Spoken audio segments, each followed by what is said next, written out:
Meu nome é Daniel, e eu ainda não sei como explicar o que vivi naquela república estudantil em Columbus. Todo mundo pensa que faculdade nos Estados Unidos é festa, dormida irregular, gente gritando pelos corredores. Mas na casa onde fui morar, o silêncio era o dono do lugar. Um silêncio tão denso que parecia respirar comigo, como se observasse cada passo que eu dava sobre aquelas tábuas velhas. No meu primeiro dia ali, meus colegas de quarto pareciam normais. Gente ocupada, cheia de trabalhos, vidas bagunçadas. Mas nenhum deles ficava acordado até tarde. Sempre sumiam para os quartos antes das 10, como se seguissem uma regra não escrita. Levei isso na brincadeira no início, achando que eram nerds demais. Só que, na terceira noite, percebi que talvez não fosse tão simples. Lembro exatamente do momento. Acordei sem motivo algum, a garganta seca, um frio estranho na espinha. Peguei o celular. 3h11 da manhã. A tela iluminou só uma parte do quarto, deixando o resto mergulhado num breu pesado. Foi aí que ouvi um sussurro. Daniel. Meu estômago travou. Pensei que era um dos caras chamando do corredor, talvez passando mal, pedindo ajuda. Mas o jeito que a voz falou meu nome, parecia que tinha alguém bem ali, atrás da porta. Levantei devagar, tentando encontrar coragem, e a madeira do chão gemeu como se reclamasse do meu movimento. Abri a porta. O corredor estava vazio. Nenhum som. Nenhum movimento. Só aquele corredor comprido, apagado, cheirando a mofo e tinta velha. Na hora, tentei ser racional. Deve ter vindo da rua, pensei. As janelas eram velhas e mal vedadas. Qualquer vento fazia parecer que alguém cochichava dentro da casa. Respirei fundo, fechei a porta e tentei dormir. Na noite seguinte, acordei no mesmo horário. 3h11. Como se alguém estivesse programando meu corpo. Dessa vez, o sussurro veio mais claro. Daniel, abre. Senti meu sangue gelar. Aquilo não parecia vento. Era alguém. Uma voz rouca, cansada, quase arrastada. Apoiei a testa no travesseiro, tentando ignorar, mas o sussurro se repetiu, mais insistente, mais invasivo. No outro dia, perguntei aos meus colegas se alguém tinha me chamado de madrugada. Eles se entreolharam, desconfortáveis. O Josh, que dividia a parede comigo, soltou um riso estranho. Cara, ninguém desce do quarto depois das 10. Por quê? Ele só balançou a cabeça. Você é novo. Melhor não mexer com o que mora aqui. Com o que mora aqui? A frase ficou rodando na minha mente o dia inteiro. Mas, de noite, eu estava cansado demais para pensar nisso. Deitei e apaguei rápido. Acordei de novo. 3h11. A voz estava dentro do meu quarto. Daniel. Meu corpo inteiro travou. Não era só um sussurro distante. Veio do canto escuro, onde a luz do poste não alcançava. O som parecia arranhar a parede. Era minha voz, mas distorcida, como se estivesse sendo reproduzida por uma boca que não tinha forma. Sabe que eu tô aqui. Eu não consegui responder. Minha respiração ficou curta, pesada, quente demais. Peguei o celular tremendo e a luz acendeu o quarto por alguns segundos, o suficiente para eu ver a sombra no canto. Um contorno humano, mas encolhido, como se estivesse torto. Quando pisquei, desapareceu. Passei o resto da madrugada sentado na cama, a mão suada segurando o celular como se fosse um amuleto. Não consegui dormir mais. No dia seguinte, procurei o dono da casa. Um senhor magro, com olheiras profundas e um jeito cansado de quem já viu muita coisa. Quando comentei sobre a voz, ele simplesmente fechou o semblante e disse: a casa é velha. Faz barulhos. Acostume-se. Mas o olhar dele denunciou outra coisa. Medo. O tipo de medo que a gente só tem quando tenta esconder um segredo. Na quinta noite, antes de dormir, decidi deixar o celular gravando áudio. Talvez eu provasse para mim mesmo que tudo era paranoia.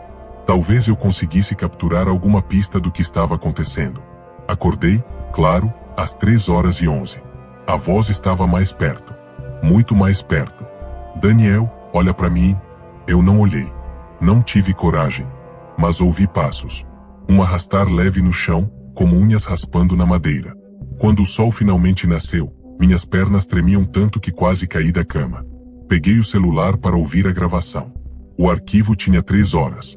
No início, silêncio. Depois, pequenos estalos, como algo se mexendo no corredor.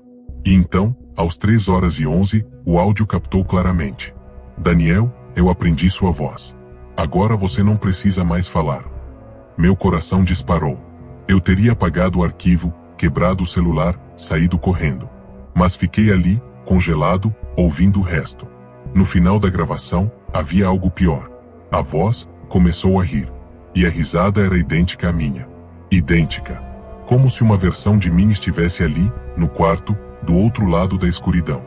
Aquela gravação virou um peso na minha mente o dia inteiro. Caminhei pela República sentindo que cada sombra me encarava como se esperasse a próxima madrugada. Até meus colegas, que antes pareciam normais, agora tinham um jeito estranho de se mover, evitando cruzar meu olhar. O Josh, principalmente. Ele me observava de canto, como se soubesse de algo que eu não devia descobrir. Quando a noite caiu, a casa parecia oca. Nenhum som de passos, nenhum movimento. Só aquele silêncio faminto que parecia engolir o pouco de coragem que eu tinha. Fiquei no quarto com a porta trancada, a luz acesa, o celular na mão. Jurei para mim mesmo que não ia dormir. Mas o corpo não obedece quando está esgotado. Uma piscada e eu apaguei. Acordei no susto.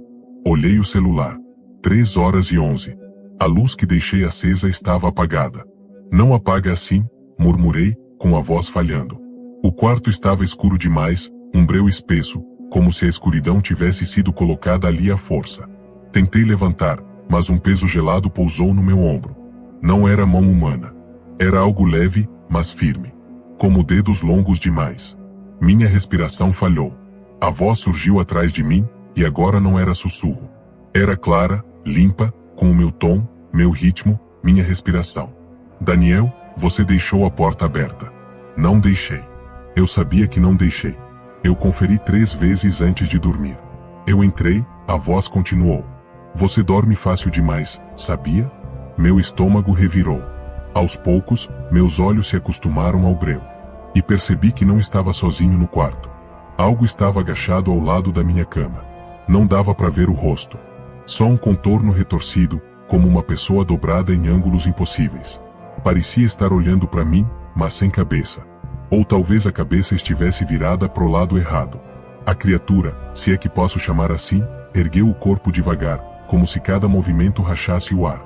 E quando ela se levantou por completo, ouvi minha própria voz sair dela. Você chamou por mim, lembra? Quando ouviu meu nome pela primeira vez. Minha pele arrepiou inteira. Eu não tinha chamado nada. Eu nem sabia que existia algo ali. Você ouviu meus passos, continuou a voz. Você abriu a porta. Você deixou que eu entrasse. Eu não deixei, sussurrei. Deixou, sim. A sombra inclinou a cabeça. Quando ficou com medo. Um clique ecoou no quarto. A luz voltou. E por meio segundo, eu vi. Vi eu mesmo. A minha cara. Mas distorcida. Como se alguém tivesse moldado minha pele em outro corpo. Mais alto, mais torto, mais frio. Os olhos eram 2 buracos profundos, como se tivessem sido apagados. A boca era larga demais. Pisquei e a luz apagou de novo. A coisa tinha sumido do lado da cama. Mas a porta do corredor agora estava aberta. A casa inteira estava respirando fundo, como se tivesse acordado comigo. Segurei o celular, travando a tela com a mão suada, e levantei da cama. Saí pro corredor com passos curtos, tentando controlar o tremor nas pernas. O ar ali fora estava pesado, denso, cheirando a madeira úmida e poeira antiga.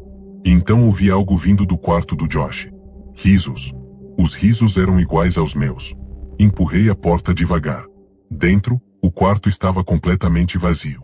A cama arrumada demais, como se ninguém dormisse ali há semanas. Um vento gelado passou por mim, e algo no fundo do corredor rangou, como unhas tropeçando nas tábuas. A voz voltou. Daniel, tô aqui. Vinha da sala lá embaixo. Desci as escadas com o coração batendo no ritmo de um tambor. A cada degrau, a casa parecia mais viva. As paredes pareciam se mover, como se estivessem respirando no mesmo compasso que eu. Cheguei na sala. Estava vazia, mas a porta dos fundos aberta. A voz chamou de novo. Eu tô do seu lado. Virei devagar. Nada. Mas, quando olhei para o vidro da janela, meu reflexo não era meu. Ele estava sorrindo. Eu não. O reflexo ergueu a mão e bateu no vidro, por dentro. Eu tropecei para trás, o ar sumindo. A sombra no reflexo começou a rachar o vidro como se quisesse sair. Cada fissura desenhava a minha própria cara se partindo. E a voz final ecoou dentro da minha cabeça. Eu aprendi você, Daniel. Agora você não precisa mais existir. Corri. Saí da República sem olhar para trás. Corri até as luzes da rua, até o primeiro posto aberto, até ter gente por perto. Entreguei a chave no dia seguinte e nunca mais voltei. Mas o problema é que acordei hoje às 3h11 da manhã. E do corredor do meu novo apartamento, ouvi a minha voz me chamando. Com a mesma calma. Com o mesmo tom. E com saudade. Eu nunca fui do tipo medroso. Cresci em Dallas, no Texas, andando por ruas desertas, atalhos escuros, casas abandonadas. Tudo aquilo que faria um brasileiro dizer nem pagando. Mas aqui, nos Estados Unidos, a gente aprende a conviver com estranhos, com silêncio demais, com espaços grandes demais. O perigo quase nunca aparece gritando. Ele chega quieto. Chega no horário certo. Chega insistindo. No meu caso, o horário era 1h17 da manhã. Tudo começou numa quinta-feira, depois de um expediente puxado no restaurante onde eu trampava, um diner velho que cheirava a fritura permanente. Cheguei em casa cansado, larguei a mochila no sofá e me joguei na cama com o celular na mão. Era quase automático. Abrir notificações, rolar redes sociais, ver uns vídeos aleatórios. Só que naquela noite havia uma mensagem perdida lá no topo, num tom que parecia cutucar minha nuca. Número desconhecido, 1h17, estou na sua janela. Na hora, dei risada. Pensei, tá, alguém aleatório achou que ia me assustar. Trocaram meu número em algum cadastro, mandaram spam, sei lá. Joguei o celular no peito e rolei para dormir. Mas o reflexo da tela apagando bateu na janela atrás de mim, revelando só o brilho pálido do poste da rua. O que me incomodou não foi a frase. Foi o horário exato. 1h17. Por que alguém mandaria algo assim nessa hora? Na manhã seguinte, mandei o print pro meu amigo Javier, que trabalhava comigo. Ele mandou risada, disse que eu era a vítima perfeita pra pegadinha porque minha cara cansada parecia de alguém sempre esperando o pior. Eu deixei quieto, porque ainda achava que era isso, uma brincadeira que logo ia sumir. Mas ela não sumiu. Na madrugada seguinte, 1h17 em ponto, o celular vibrou de novo. Mesma mensagem. Mesma frase. Mesmo número desconhecido. A repetição deixou tudo mais pesado, como se eu estivesse ouvindo passos iguais, sempre à mesma distância. Resolvi bloquear o contato. 5 minutos depois, outra notificação apareceu, de um número diferente, mas com a mesma frase. Aí já fiquei incomodado. Levantei, fui até a janela da sala e puxei a cortina. Nada na rua. Nada além do poste piscando como um olho cansado. Eu senti um frio estranho no peito, aquela sensação de que a casa parece maior quando você está sozinho demais. Tentei esquecer. Voltei pro quarto. Dormi mal. Na terceira noite, quando o relógio do celular bateu 1h10, eu já estava sentado na cama, encarando a janela como se ela fosse um quadro que podia se mover a qualquer momento. A casa inteira parecia respirar baixinho, com aquele silêncio que só existe em madrugada americana, um silêncio grande demais. Eu preparei o celular na gravação de vídeo, apontado para a janela. Queria testar se era alguém passando na rua, algum reflexo maldito, qualquer explicação racional. Deixei gravando por 10 minutos. Quando a mensagem chegou, eu juro que senti algo empurrar o ar perto da minha orelha, um vento curto, como um sussurro que não se formou. Parei a gravação e fui ver o vídeo. A rua estava vazia. Tudo normal. Até que, num frame quase imperceptível, a janela escurecia, como se algo, ou alguém, estivesse parado ali, bloqueando a luz do poste. Meu coração deu uma travada. Voltei o vídeo. Avancei devagar. E exatamente no segundo em que a sombra tocava o vidro, o vídeo fechou sozinho. A tela congelou, depois ficou preta. O celular reiniciou como se tivesse sido desligado à força. Quando voltou, já estava em uma conversa aberta. Número desconhecido. Não adianta olhar para o vídeo. Você tinha que olhar para mim. Eu deixei o celular cair na cama. A frase parecia escrita com calma, como se alguém digitasse enquanto me observava tentando encontrar coragem para continuar respirando. Naquela madrugada, eu realmente quis fugir. Mas fugir para onde? Como corre de um número? De uma sombra que aparece só quando não deveria? De algo que sabe exatamente a hora de te procurar? Decidi tomar uma atitude mais radical. Tirei o chip, desliguei o Wi-Fi, deixei o celular em modo avião e joguei no fundo da gaveta. Me senti até aliviado. A casa ficou silenciosa de novo, sem nenhuma vibração, sem nenhuma luz piscando. Era como se eu tivesse cortado o fio entre mim e aquilo. Mas às 1h17, a gaveta vibrou. Não era uma vibração fraca. Era um tremor insistente, como se o celular estivesse tentando sair dali à força. Eu abri a gaveta devagar, e a tela estava iluminada mesmo sem conexão nenhuma. A mensagem nova estava lá. Estou dentro da sua casa. E pela primeira vez, eu senti que não estava lidando com alguém. Eu estava lidando com algo. Quando li a frase "estou dentro da sua casa", algo dentro de mim desabou. Não foi só medo, foi aquela certeza doida de que, por mais que eu olhasse para os cantos do quarto, eu nunca ia ver o que realmente estava ali. A presença parecia espalhada no ar, como um cheiro que não vem de lugar nenhum. Fechei a gaveta devagar, como se isso fosse impedir o celular de continuar falando comigo. Fiquei parado no meio do quarto, respirando rápido, prestando atenção em qualquer ruído, qualquer mudança de temperatura, qualquer sombra que resolvesse existir. E foi aí que percebi. O silêncio tinha sumido. A casa inteira fazia um som baixinho, como um zumbido elétrico constante. Mas não era da geladeira, nem do aquecedor, nem da rua. Era diferente. Orgânico. Como se algo estivesse respirando junto com as paredes. Peguei o celular com a ponta dos dedos, sem querer tocar mais nele do que o necessário. A tela continuava acesa, como se estivesse esperando eu tomar alguma decisão.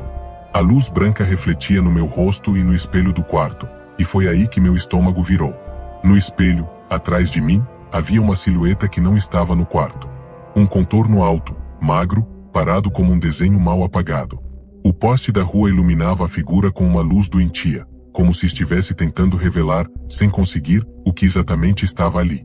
Virei rápido, mas o quarto estava vazio. Quando olhei de volta pro espelho, a silhueta não estava mais parada. Ela estava mais perto. E eu não tinha visto ela se mover.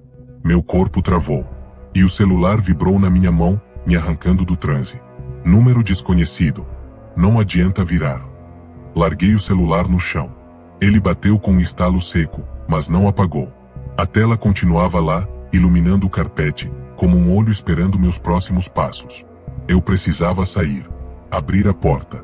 Sair correndo pra rua, pro estacionamento, pro que quer que fosse. E mesmo assim, eu sabia que isso não ia fazer diferença. Mas o desespero te dá essas ideias idiotas de sobrevivência. Quando fui abrir a porta do quarto, senti a maçaneta gelada. Parecia ter ficado na neve a noite inteira.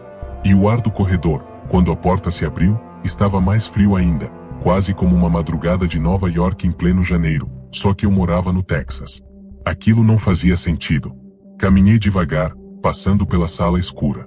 Cada passo parecia afundar num chão mais pesado, como se a casa estivesse inclinando para dentro, puxando tudo para algum lugar que eu não conseguia ver. O celular vibrou de novo no quarto. Uma vibração longa, contínua, como um alarme. Depois outra. E outra. Eu sabia que não devia voltar, mas voltei. Não pelo celular, mas pelo silêncio que veio logo depois. O tipo de silêncio que carrega uma ameaça dentro dele. Quando entrei no quarto, a porta atrás de mim fechou sozinha. O estrondo fez meu coração disparar. Virei com tudo, puxei a maçaneta, travada. Como se alguém segurasse do outro lado. O celular estava no chão, imóvel, mas aceso. A tela agora mostrava a câmera frontal. E ela filmava apenas escuridão, como se estivesse dentro de um bolso, mas ele estava ali, no carpete, virado para cima. Apareceu uma mensagem na tela, escrita devagar, letra por letra. Olhe para cima. Não olhei. Me recusei. Respirei fundo, tentando pensar em alguma saída. Mas a lâmpada piscou. A sombra no teto se mexeu. E o quarto inteiro ficou pesado, como se o ar tivesse engrossado. A mensagem mudou. Eu não estou no teto. Meu corpo inteiro ficou gelado. A lâmpada apagou. O quarto mergulhou numa escuridão molhada, espessa. E aí eu senti algo na minha nuca. Não era mão, nem unha, nem cabelo. Era presença. Como quando você sabe que alguém está atrás de você, mas multiplicado por 10, como se fosse uma criatura que nunca aprendeu a simular humanidade direito. O celular acendeu sozinho, jogando uma luz fraca para cima, e por um segundo só, eu vi o reflexo da tela nas minhas próprias pupilas, e uma figura encurvada atrás de mim, olhando por cima do meu ombro. Alta demais. Fina demais. Próxima demais. A luz apagou. E uma respiração quente, não fria, tocou meu ouvido. O celular vibrou novamente. Eu não queria olhar, mas olhei. A nova mensagem dizia: eu não queria você na janela. Eu queria você aqui. A porta do quarto se abriu sozinha. Ou eu acho que se abriu, não vi. Só ouvi. Depois ouvi passos arrastados indo pelo corredor. Passos que não batiam no chão, mas pareciam arranhar o ar. Era como se a coisa estivesse indo embora. Mas antes de sair, o celular vibrou mais uma vez. A última mensagem: se você contar, eu volto. Desde aquela noite, meu celular nunca mais travou. Nunca mais recebeu uma mensagem estranha. Nunca mais vibrou às 1h17. Mas eu sei que não acabou. Porque a janela do meu quarto, toda madrugada, fica escura por um segundo. E o poste lá fora nunca apaga. Ele só fica encoberto. Eu sempre curti trabalhar no turno da noite. Dallas parece outra cidade depois das 22 horas. Menos gente, menos barulho, menos calor. E para mim, que chegava cansado do restaurante, pegar o Route 87, Downtown Southbound era quase um ritual. O ônibus vinha vazio, iluminado por aquelas lâmpadas brancas e trêmulas, com cheiro de desinfetante misturado à chuva seca presa no ar-condicionado. E sempre, no último banco, estava ele. Um velho magro, encurvado, pele quase transparente. Usava um casaco cinza que parecia ter pertencido a outro século. Nunca falava. Nunca se mexia muito. Só ficava ali, olhando para frente, como se estivesse esperando algo que nunca chegava. A galera que pegava o ônibus comigo sempre evitava o fundo. Mesmo quando o resto dos bancos estava lotado, ninguém encostava perto dele. Tinha algo no velho, não era medo direto, era mais aquela sensação de que você está pisando num lugar onde não devia. Tipo entrar num quarto que não te pertence. Eu costumava ignorar.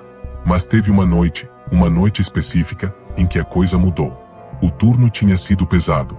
O gerente brigou com 2 funcionários, uma fritadeira pifou, e o calor da cozinha parecia grudado na minha pele. Eu só queria ir para casa, tomar um banho frio e desmaiar na cama. O ônibus chegou atrasado, como sempre. Entrei, cumprimentei o motorista, sentei no meio, coloquei o fone, e fiquei encarando a janela enquanto os prédios iam ficando para trás. Quando tirei os olhos da rua e olhei pelo reflexo no vidro, percebi algo estranho. O velho estava me olhando. O coração deu um soco no meu peito. Ele nunca olhava para ninguém. Nunca. Mas agora, no reflexo, os olhos dele estavam fixos em mim. Olhos tão fundos que pareciam 2 buracos afogados em sombra. Virei rápido para checar. E ele já estava olhando para frente de novo. Aquela sensação ficou comigo pelo resto do caminho.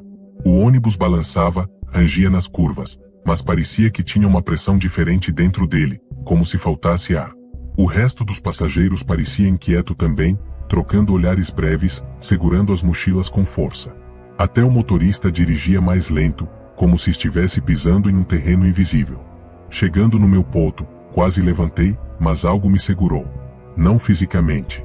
Era a sensação mesmo, aquela intuição ruim que vem como um peso na nuca. Eu queria entender. Por que aquele velho sempre estava ali? Por que nunca descia? Por que sempre aparecia do mesmo jeito, no mesmo banco, com a mesma postura? E aí fiz a pior escolha da minha vida. Eu decidi ficar no ônibus até o fim da linha. Fingi que estava distraído, mexendo no celular, e deixei meu ponto passar. O motorista nem estranhou, afinal, quem ele era para comentar? Os outros passageiros foram descendo um a um, até que, faltando 3 paradas, eu percebi que só restávamos eu, o motorista, e o velho. Eu conseguia ouvir minha respiração. Conseguia sentir o balanço leve do ônibus cortando o vento da madrugada. Conseguia notar que cada poste que passávamos parecia mais distante do que deveria. O velho continuava imóvel, mas agora tinha algo diferente nele. O ar ao redor parecia mais escuro, como se a luz interna diminuísse um pouco perto do banco onde ele estava. Foi aí que notei uma coisa que me deixou arrepiado. A janela ao lado dele não mostrava nada lá fora. Nenhuma rua, nenhum prédio, nenhum poste. Só um breu profundo, como se aquele pedaço da cidade tivesse deixado de existir. Engoli seco. E decidi falar com ele. Caminhei devagar até o fundo. Cada passo ecoava de um jeito estranho, como se o ônibus estivesse mais comprido do que antes. Quando cheguei perto, senti um cheiro leve de terra molhada, mas não era cheiro comum. Era algo antigo, dormido, como se viesse de um lugar onde ninguém pisa há muito tempo. Falei baixinho. Senhor, tá tudo bem com o senhor? Nada. Nem um virar de cabeça. O senhor sempre pega esse horário, né? Tentei de novo. Silêncio total. Eu já ia desistir quando ele mexeu a mão. Devagar, como se a pele fosse rachada. Ele levantou a cabeça um pouco, e o movimento fez um som tão seco que parecia papel velho se abrindo. Então ele virou o rosto para mim. A expressão dele não era agressiva. Não era triste. Era vazia. Como se não estivesse me vendo, mas atravessando minha presença, furando minha alma sem perceber. E foi ali, naquele momento, que o impossível aconteceu. O ônibus parou. Não foi o motorista freando. Não foi o motor morrendo. O ônibus simplesmente deixou de se mover, como se alguém tivesse arrancado o mundo em volta e colocado uma foto no lugar. O farol da frente ficou congelado numa estrada que não existe. A fumaça do ar-condicionado parou no ar, como uma nuvem presa no tempo. O motorista ficou imóvel, mão no volante, olhar fixo num ponto que não fazia sentido. Eu tentei respirar fundo. O ar não entrou. A boca do velho se abriu lentamente, rangendo. E quando ele finalmente falou, a voz não veio do corpo dele. Veio de todos os cantos do ônibus ao mesmo tempo, como um eco que não tinha origem. Você não devia ter ficado.